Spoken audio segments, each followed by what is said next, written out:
नमस्कार दोस्तों। तो कैसे हो आप सभी? उम्मीद करता हूँ आप सभी लोग अच्छे ही होंगे। तो चलिए एक नए दिन की शुरुआत हम अच्छे एक वीडियो से करते हैं। तो आज आपको इस वीडियो में मैं बताऊंगा कि वर्ग 3 का पेपर किस प्रकार से लीक हुआ है। तो जानिए इस वीडियो में। वीडियो को बिल्कुल भी स्किप ना करें, और यदि अच्छी लगी हो तो चैनल अधिक से अधिक अपने व्हाट्सएप ग्रुपों में शेयर करें। चलते वीडियो की ओर, जानिए इस वीडियो और में। आप देख पा रहे होंगे दिनांक 25/3/2022 समय 12:50 पर वर्ग 3 का पेपर लीक हो चुका है। इसमें आपको बता देते हैं दिनांक 25/3/2022 का है। यह कौन सी शिफ्ट का पेपर है आप खुद समझ पाएंगे, यहाँ देखेंगे। और इन भाई का नाम लक्ष्मण सिंह है और इनके मोबाइल पे 33 फ़ोटो आए हैं। आप देखते हैं कि यह पूरी जानकारी लगाई जा रही है, यह फ़ोटो कहाँ से लीक किया गया है। इस तरह से मध्य प्रदेश सरकार वर्ग 3 का पेपर दोबारा कराएगी या नहीं, अब देखते हैं कि यह पेपर दोबारा होगा या नहीं। बहुत सारे बच्चों के साथ धोखा हुआ है और खिलवाड़ हुआ है। इस तरह से भ्रष्टाचार की सरकार के कारण इस तरह से आप देख पा रहे होंगे कि मध्य प्रदेश शिक्षक पात्रता परीक्षा का पेपर लीक हो गया है। हम चाहते हैं कि मध्य प्रदेश का वर्ग 3 का पेपर दोबारा हो। तो चलिए बात करते हैं संविदा शिक्षक पात्रता परीक्षा वर्ग 3 की। अभ्यर्थियों ने लगाया आउट ऑफ सिलेबस का आरोप।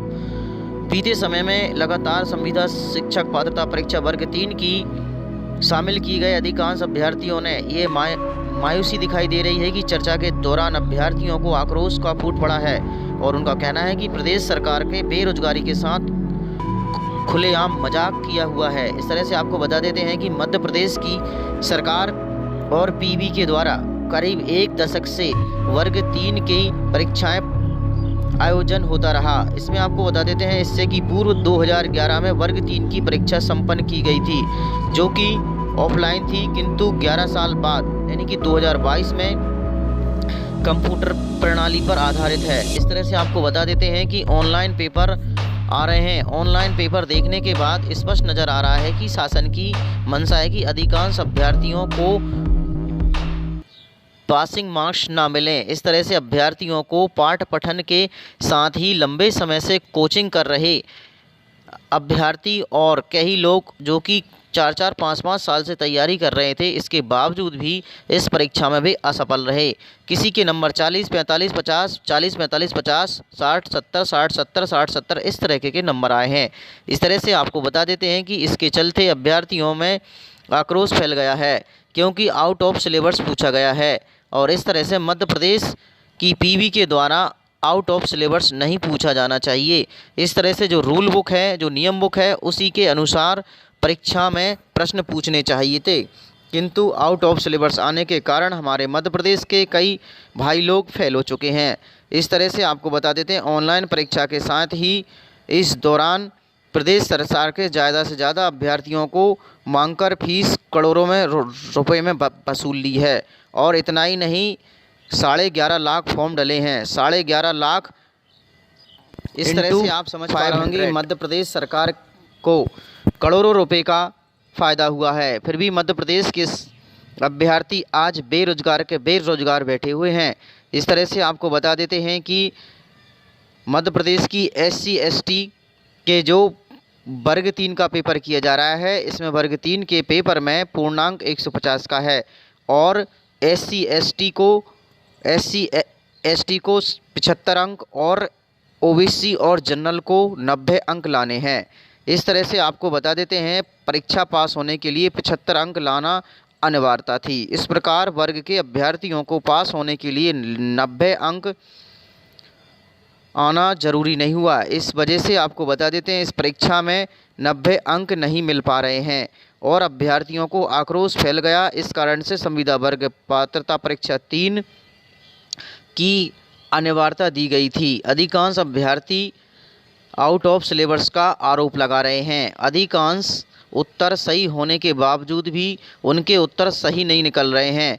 इस तरह से आपको बता देते हैं कुल मिलाकर संविदा वर्ग 3 की पात्रता परीक्षा इतनी जटिल बना दिया गया है कि पास करने योग्य अभ्यर्थी का पसीना छूट रहा है। अभ्यर्थियों के साथ उनके अभिभावकों को काफ़ी आक्रोश बना हुआ है। इस दौरान अभिभावकों का कहना है कि IAS, IPS और PSC का परीक्षा की तैयारी में लगे हुए अभ्यर्थी संविदा वर्ग 3 पात्रता परीक्षा के पास होने के लिए अंक नहीं ला पा रहे हैं। प्रदेश सरकार ने पूरी ताकत झोंक दी है, ज़्यादा से ज़्यादा अभ्यर्थियों को पासिंग मार्क्स ना मिले, अन्यथा आगे चलकर पास परीक्षा करने वाले अभ्यर्थी आंदोलन प्रदर्शन करेंगे। इस तरह से उन्होंने अधिकतर बच्चों को फेल करने का प्रावधान रखा है। इस तरह से सरकार की मंशा है कि जितने फेल होंगे उतना अच्छा रहेगा। तो मध्य प्रदेश सरकार ने युवाओं के साथ छलावा किया है। वहीं आपको बता देते हैं कि हमारे कई अभ्यर्थियों ने श्रीमान मंत्री महोदय श्री इंद्र सिंह परमार को ज्ञापन लिखा है कि प्राथमिक शिक्षक पात्रता परीक्षा 2022 की परीक्षा पाठ्यक्रम के आधार पर न होकर अन्य विषय पर आधारित है, और उन्होंने कहा है कि मध्य प्रदेश की सरकार हमारी इन मांगों को जल्द से जल्द निराकरण करे। दिनांक 5 अप्रैल से लेकर 26 अप्रैल के बीच में जो भी एग्ज़ाम हुए हैं वो सब आउट ऑफ सिलेबस से हुए हैं। इस तरह से सभी निवेदनकारियों ने निवेदन करा है कि मध्य प्रदेश सरकार पीवी की परीक्षा दोबारा संपन्न कराई जाएगी। अब देखते हैं कि मध्य प्रदेश के युवाओं में इस सूचनाओं को लेकर क्या आक्रोश पैदा हुआ है, और सभी युवाओं में एक ही भावना हो चुकी है कि मध्य प्रदेश की सरकार ने आउट ऑफ सिलेबस दिया है।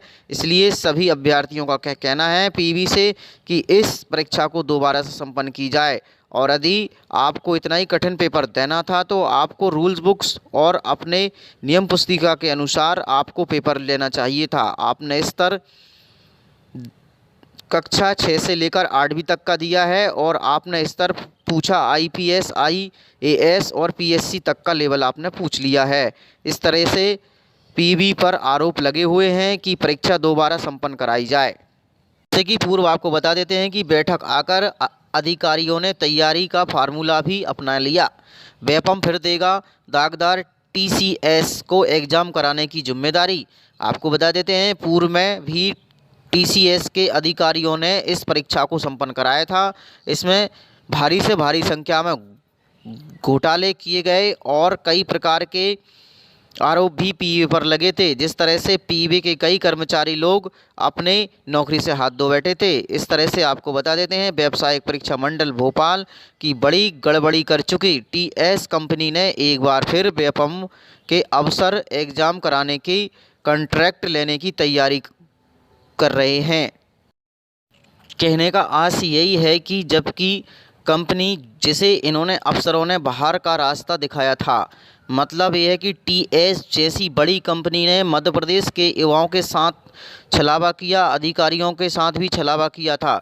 इस तरह से आपको बता देते हैं कि मध्य प्रदेश सरकार सही तरीके से एग्ज़ाम कराए, और जो भी एग्ज़ाम है वो ऑफलाइन कराए, एक दिन में कराए।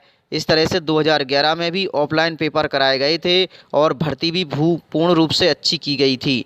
ऐसे में बदले टेंडरों की प्रक्रिया के कारण मध्य प्रदेश के बच्चों का भविष्य अंधकार में हो चुका है। इस तरह से वर्तमान सरकार को सोचना चाहिए और सोच समझ के मध्य प्रदेश की सरकार को सही एग्ज़ाम लेना चाहिए। जो नियम पुस्तिका के अनुसार जो रूल आपने बनाए हैं उसी तरह से परीक्षा संपन्न करानी चाहिए। दोस्तों, जिन लोगों को परीक्षा दोबारा करवाना है वो सभी लोगों से निवेदन है कि वे अपने अपने ज़िले में एक कलेक्टर को ज्ञापन सौंपेंगे, जिसमें लिखा रहेगा स्कूल शिक्षा विभाग मंत्री इंद्र सिंह परमार और पीवी के अधिकारियों के लिए कि हमारी परीक्षा को दोबारा संपन्न कराई जाए, और इस ज्ञापन को पूरे 52 जिले में दिया जाएगा। तत्पश्चात यह एग्ज़ाम दोबारा कराने का प्रोत्साहन किया जाएगा। इस तरह से आज तक की खबर में इतना ही। मिलते हैं अगली वीडियो के साथ। जय हिंद, जय भारत। और आपका पेपर री एग्ज़ाम ज़रूर एक बार फिर से हो जाए ताकि आपका भविष्य सुरक्षित हो सके। दोस्तों, मिलते हैं अगली वीडियो के साथ। जय हिंद, जय Bharat. Thanks for watching. Like and comments and subscribe.